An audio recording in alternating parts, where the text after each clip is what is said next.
南方购物中心对2015年开幕到今已经5档，现在大家所期待旅馆在试营运以后，31号正式开幕。市场每天嘛受邀请前来剪彩，场面相当盛大。为了娱乐界企业是服务业的标杆模范。2、1，请邀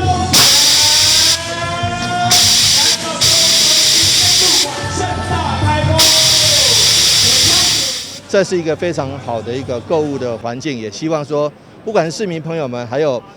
近越远来的观光客好朋友们，大家都可以来南纺购物中心。我们知道这个地方一个城市的发展需要全面各行各业的配合。现在我们有南科，我们有台积电，我们有这个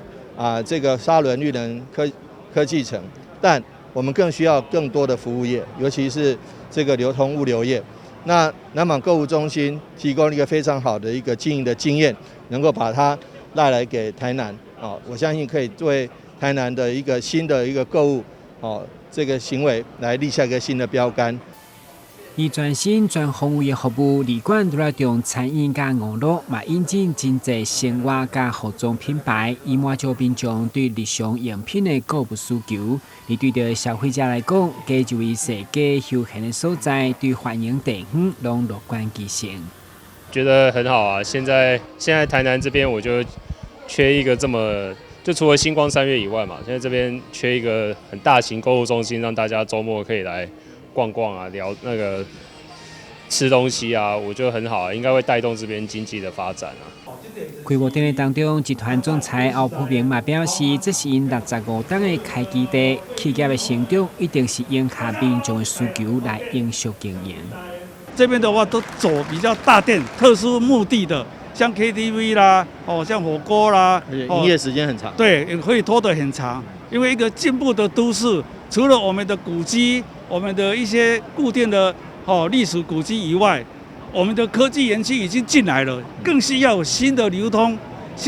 购物中心，就代表我们是古都中的进步科技园区的科技都市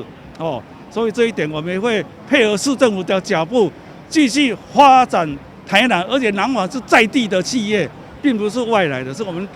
家己人，所以希望这个大家能够继续支持在地的企业。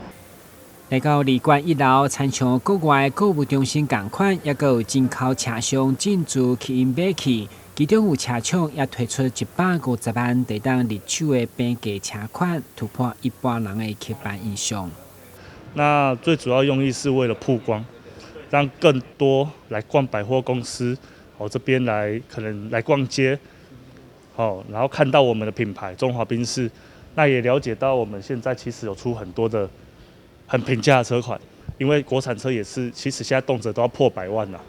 所以那我们价差其实已经有很多车款都已经拉得很近你可以花一样的价钱买到不一样的品质。购物中心表示，对31号开幕以后一连6天，馆内有8大国际知名品牌，嘛将首次举办回馈，欢迎消费者来参观选买，嘛见证开馆的重要时刻。台新闻军及何强邦采访报道。